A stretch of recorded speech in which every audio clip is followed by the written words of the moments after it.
Nah, sini saya ingin membuat video pembelajaran mengenai teknologi jaringan berbasis luas, yang dimana saya akan menjelaskan mengenai materi tentang One Area Network. Sebelumnya saya ingin memperkenalkan diri saya sendiri dulu, yaitu saya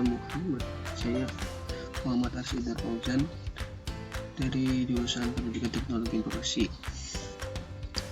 Jadi untuk menghemat waktu, kita langsung saja masuk ke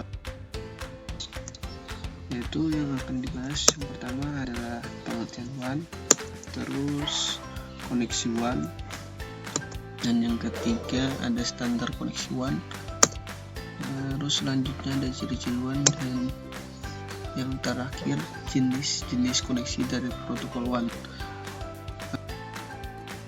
Mengenai apa itu WAN. WAN adalah suatu jenis jaringan data yang luas yang mencakup negara dan benua, sarana transmisi yang digunakan umumnya seperti telepon, kabel bawah laut, dan satelit. Jadi singkatnya, WAN yakni jenis jaringan komputer yang mencakup negara dan benua, atau WAN merupakan gabungan dari jaringan LAN (Local Area Network) dan MAN (Metropolitan Area Network). Protokol pada jaringan WAN termasuk ke dalam physical layer yang ada dalam 7 layer OSI. Data-data pada WAN diatur dengan menggunakan seperangkat aturan yang terdapat pada data link 7 layer OSI.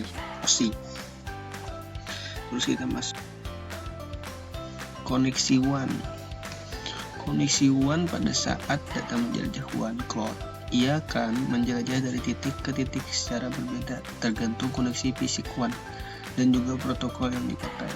Jenis koneksi WAN normalnya tergantung pada layanan yang bisa diberikan oleh penyedia WAN dan juga berhubungan dengan jenis interface fisik yang dipakai untuk menghubungkan router.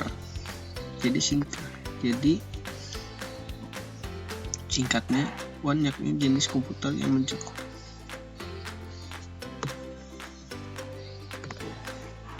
ada banyak sekali jenis koneksi, akan tapi jika memungkinkan, pilihlah jenis koneksi yang teknologinya mendukung data rate yang lebih tinggi dan mendukung konfigurasi yang fleksibel. Struktur koneksi WAN yang umum dipakai yaitu DTE adalah data terminal equipment, DMARC, local loop adalah kabel ekstensi ke kantor sentral telepon. Selanjutnya yaitu standar koneksi WAN. Jadi di sini ada beberapa koneksi standar WAN yang direkomendasikan, yaitu yang pertama ada untuk layanan WAN menggunakan koneksi serial, yaitu gunakanlah kabel serial P.5. Terus untuk koneksi WAN berkecepatan rendah di bawah 60 kb/s yang biasa diasosiasikan dengan PSTN analog, gunakanlah kabel serial RS232.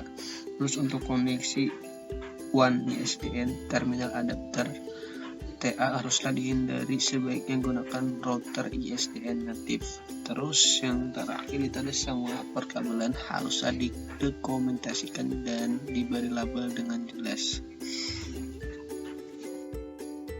Atau pembahasan selanjutnya yaitu di mana ada ciri-ciri WAN. Adapun ciri-ciri WAN, beberapa karakteristik dari jaringan WAN diantaranya sebagai berikut. Yang pertama, biasanya WAN digunakan untuk menghubungkan perangkat-perangkat yang tidak dapat dihubungkan melalui jaringan LAN dan jaringan MAN. Oleh karena itu, jaringan WAN digunakan untuk menghubungkan jaringan yang sangat luas. Yang kedua, WAN memiliki cakupan area yang sangat luas. Jadi biasanya pada jaringan WAN akan melibatkan operator telekomunikasi. Itu tujuannya menggunakan operator telekomunikasi, yakni supaya perangkat-perangkat yang ada dalam jaringan WAN dapat saling berkomunikasi satu dengan yang lain. Terus yang ketiga, menggunakan koneksi serial dari berbagai macam jenis untuk mendapat mengakses bandwidth dan lokasi yang berjauhan atau luas. Terus selanjutnya Anda dapat melakukan pertukaran paket data maupun file antar router dan switch dan jaringan LAN yang sudah dibangun. Dan yang terakhir yaitu bekerja pada layar fisik, pada layar data link dari layar OSI. Itu Oh ini materi terakhir kita atau pembahasan terakhir kita, yaitu jenis-jenis koneksi protokol WAN. Koneksi pada protokol WAN saat ini umumnya dibagi menjadi 3 macam, yaitu yang pertama ada lecture LAN, terus circuit switching, dan yang terakhir ada packet switching. Lecture LAN itu biasa disebut dengan koneksi deducted point to point.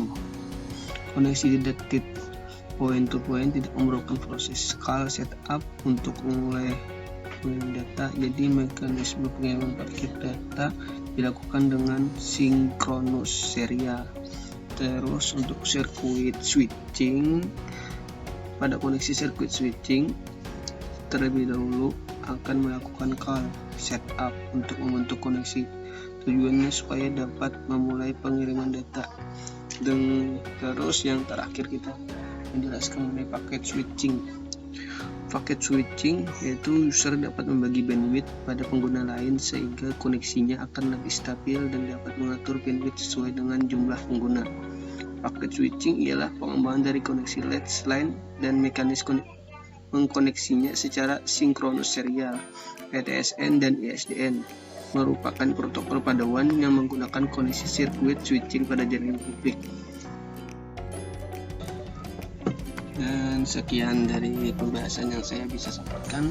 Salah hilaf mohon maaf apabila ada salah kata. Wassalamualaikum warahmatullahi wabarakatuh.